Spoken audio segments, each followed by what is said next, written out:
ഇത് എൻ്റെ എബിൻ്റെയും ആദ്യത്തെ യൂറോപ്പ് ട്രിപ്പാണ്. ഞങ്ങൾ നോറ്റിരുന്നൊരു ട്രിപ്പായിരുന്നു അത്. ഞങ്ങളുടെ longest vacation more than 2 weeks ഉണ്ടായിരുന്നു. ഈ വീഡിയോയിൽ ഞങ്ങൾ കണ്ട സ്ഥലങ്ങളും കഴിച്ച ഫുഡും അങ്ങനെ ഞങ്ങൾക്ക് ഇഷ്ടപ്പെട്ട കുറച്ച് കാര്യങ്ങളൊക്കെയാണ് ഞാൻ കാണിക്കുന്നത്. ഞങ്ങൾ ആദ്യം ഓസ്ട്രിയയിലേക്കാണ് പോയത്. അവിടെ കുറച്ച് ദിവസം സ്പെൻഡ് ചെയ്തിട്ട് ഞങ്ങളൊരു ട്രെയിൻ എടുത്ത് സ്വിറ്റ്സർലാൻഡിലേക്ക് പോയി. സ്വിറ്റ്സർലാൻഡ് ഞാൻ വേറൊരു വീഡിയോയിൽ കവർ ചെയ്യുന്നതായിരിക്കും. അപ്പം ഞങ്ങൾ ഓസ്ട്രിയയിൽ ആദ്യം ചെന്ന സ്ഥലം വിയന്ന സിറ്റിയാണ്. ടൈം സോൺ ഡിഫറൻസ് കാരണം ഞങ്ങളിവിടെ നിന്ന് വെളുപ്പിന് ഫ്ലൈറ്റ് കയറിയിട്ടും അവിടെ രാവിലെ 9 മണിക്ക് എന്തോ തന്നെ എത്തി. ചെന്ന ഉടനെ തന്നെ ഞങ്ങൾ ഹോട്ടലിൽ ചെന്ന് പെട്ടിയൊക്കെ വെച്ച് പുറത്തേക്ക് ഇറങ്ങി. ഞങ്ങളുടെ ചെക്ക് ഇൻ ടൈം ആയിട്ടുണ്ടായിരുന്നില്ല. അതുകൊണ്ട് ഞങ്ങളൊന്ന് സിറ്റിയൊക്കെ ഒന്ന് കറങ്ങിയിട്ട് വന്നിട്ട് ചെക്ക് ഇൻ ചെയ്യാമെന്ന് വിചാരിച്ചു. നേരെ സെൻറ്റ് സ്റ്റീഫൻസ് കത്തീഡ്രലിലേക്കാണ് പോയത്.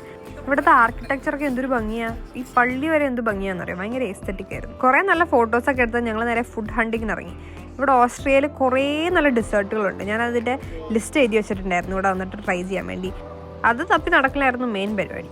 ഞാൻ ഈ സ്ക്രീനിൽ എഴുതി കാണിക്കുന്ന ഫുഡൊക്കെ നിങ്ങൾ പോവുകയാണെങ്കിൽ മസ്റ്റായിട്ടും ട്രൈ ചെയ്ത് നോക്കുക. അടിപൊളി സാധനമാണ്. വേറെ എനിക്ക് ഇഷ്ടപ്പെട്ടൊരു കാര്യമാണ് ഇവിടെ മിസ്റ്റ് ഇങ്ങനെ സ്പ്രേ ചെയ്തുകൊണ്ടിരിക്കുന്നത്.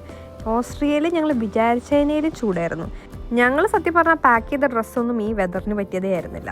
പക്ഷേ ഇവിടെ ചൂട് ടാക്കിൾ ചെയ്യാൻ വേണ്ടി മിസ്റ്റ് സ്പ്രേ ചെയ്തുകൊണ്ടിരിക്കുന്നത് ഭയങ്കര റിലീവിങ് ആയിരുന്നു. അതിൻ്റെ സൈഡിൽ പോയി നിൽക്കുമ്പോൾ തന്നെ നമ്മൾ കുറച്ച് കൂളാവും.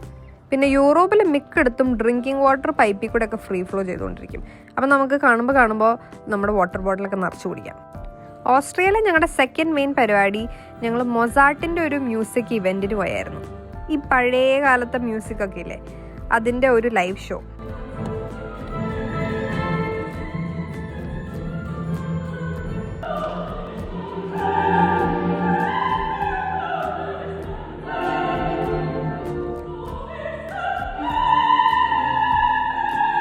അത് കഴിഞ്ഞ് പുറത്തിറങ്ങിയപ്പോൾ ഇവിടെ ഏതൊരു ന്യൂജൻ മ്യൂസിക് ഫെസ്റ്റിവൽ നടക്കുന്നു. നെക്സ്റ്റ് ഡേ മോർണിംഗ് ഞങ്ങൾ ട്രെയിൻ എടുത്ത് ബ്രാറ്റിസ്ലാവയിലേക്ക്, കൺട്രിയിലെ സ്ഥലമാണ്. ഓസ്ട്രിയയിൽ നിന്ന് ക്ലോസ് പ്രോക്സിമിറ്റി ആയതുകൊണ്ട് ഞങ്ങളൊരു 1 day ട്രിപ്പ് പോലെ പോയിട്ട് വരാമെന്ന് വിചാരിച്ചു. കാണാൻ ആർക്കിടെക്ചറും ബിൽഡിംഗ് എല്ലാം ഓസ്ട്രിയ പോലെ തന്നെ ആയതുകൊണ്ട് വേറൊരു കൺട്രിയിൽ പോയൊരു വൈബ് കിട്ടിയില്ല. പക്ഷെ എന്നാലും എനിക്ക് ഇവിടുത്തെ ഓൾഡ് ടൗൺ വാക്ക് ഭയങ്കര ഇഷ്ടപ്പെട്ടു. ഇവിടെ കുറേ ഗൈഡഡ് ടൂർ ഗ്രൂപ്പ്സ് ഉണ്ടായിരുന്നു. അപ്പോൾ എനിക്ക് തോന്നുന്നു ഇവരുടെ ഹിസ്റ്ററി ഒക്കെ കുറച്ചും കൂടെ കേട്ട് കണ്ടറിഞ്ഞു പോകുകയാണെങ്കിൽ നമുക്കിത് ഈവൻ ഇൻട്രസ്റ്റിംഗ് ആയിട്ട് തോന്നും ഈ സ്ഥലമൊക്കെ.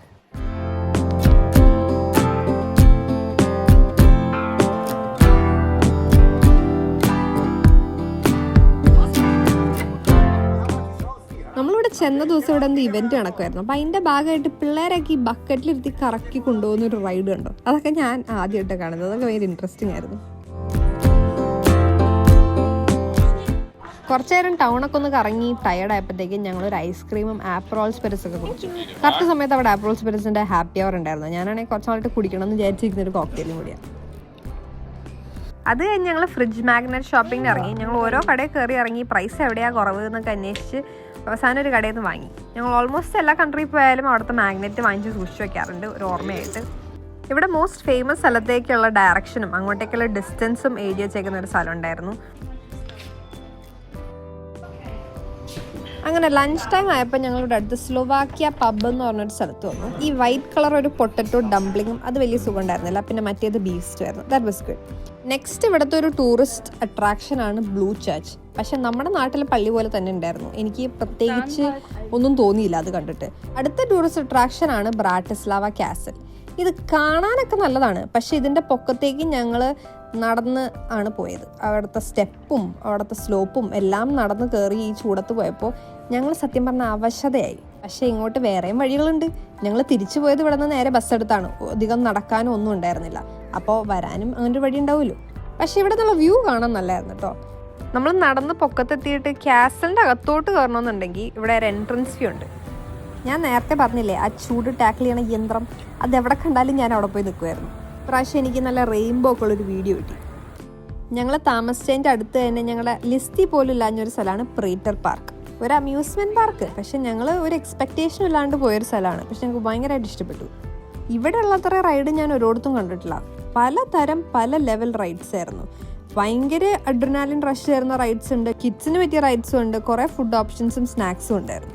ആൻഡ് എല്ലാം pay only for what you use. ഒരു എൻട്രൻസ് ഫീ ഒന്നും ഉണ്ടായിരുന്നില്ല. നമുക്ക് ഏതിനാണോ കയറേണ്ടത് അതിന് കാശ് കൊടുക്കുക. അതും ഭയങ്കര ചീപ്പായിരുന്നു. 5 euros അങ്ങനെ എന്തൊക്കെയോ ഉണ്ടായിരുന്നുള്ളൂ. ഇത് ഞങ്ങളുടെ ലാസ്റ്റ് ഡേ ഇൻ വിയന്നയാണ്. അപ്പം ഞങ്ങൾ പോകുന്നതിന് മുമ്പ് ഞങ്ങൾ ചെക്കൗട്ട് ചെയ്ത് ബാഗൊക്കെ കൊണ്ട് ഒരു ലോക്കറി വെച്ചിട്ട് ഞങ്ങൾ ഈ നാഷണൽ ഒരു ലൈബ്രറിയിലേക്ക് ഓടിപ്പടിച്ചു പോയി. പക്ഷേ ഈ ലൈബ്രറിയിൽ വായിക്കാൻ പറ്റുന്ന ബുക്സൊന്നുമില്ല.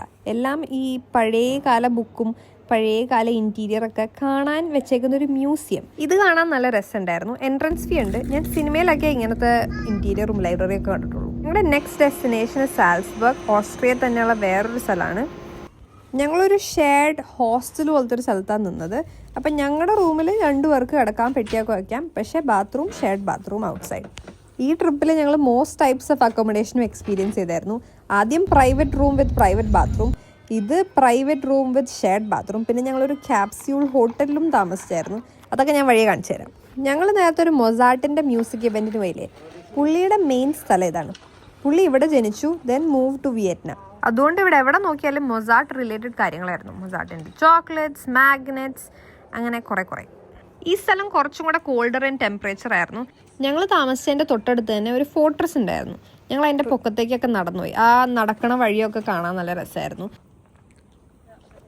കൊള്ളാല്ലേ? ഇതിൻ്റെ പൊക്കത്തെത്തി കഴിയുമ്പോൾ ദൂരത്ത് മഞ്ഞുമലയൊക്കെ കാണാൻ പറ്റുമായിരുന്നു.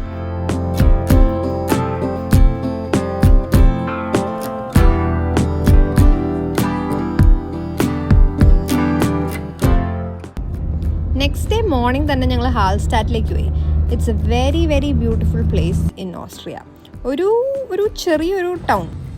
ഇങ്ങോട്ട് എത്തിപ്പെടാൻ ഭയങ്കര പാടായിരുന്നു. ഞങ്ങൾ ആദ്യം ഒരു ട്രെയിൻ, പിന്നെ ഒരു ബസ്, പിന്നെ ഒരു ട്രെയിൻ, പിന്നെ ഒരു ഫെറിയൊക്കെ എടുത്താണ് ഞങ്ങളിവിടെ എത്തിയത്. ബട്ട് വെരി വർത്ത് ഇറ്റ് നിങ്ങൾ നേരത്തെ തന്നെ വരുവാണെങ്കിൽ. But take note of the boat timings. കാരണം ഞങ്ങളിവിടെ നേരത്തെ വന്നിട്ട് 1 മണിക്കൂർ വെയിറ്റ് ചെയ്യേണ്ടി വന്നു.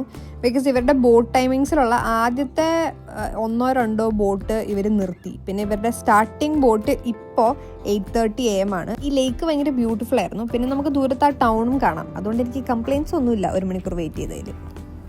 ഇവിടുത്തെ എല്ലാ ബിൽഡിങ്സും ഭയങ്കര കളർഫുള്ളും, ഫ്രണ്ടിലൊക്കെ കുറേ കളർഫുൾ നല്ല ഭംഗിയുള്ള പൂക്കളൊക്കെ വെച്ച് ഡെക്കറേറ്റ് ചെയ്ത് വെച്ചേക്കുമായിരുന്നു.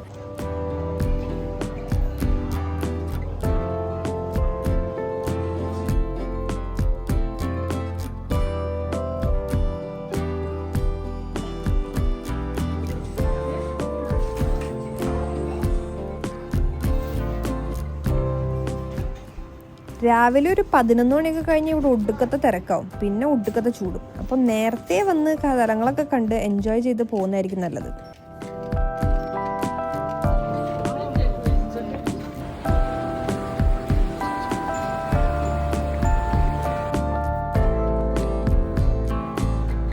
അപ്പോൾ ഈ വീഡിയോ ഇത്രയേ ഉള്ളൂ. എൻ്റെ അടുത്ത വ്ളോഗിൽ ഞാൻ സ്വിറ്റ്സർലാൻഡിൻ്റെ വിശേഷങ്ങളൊക്കെ പറയാം.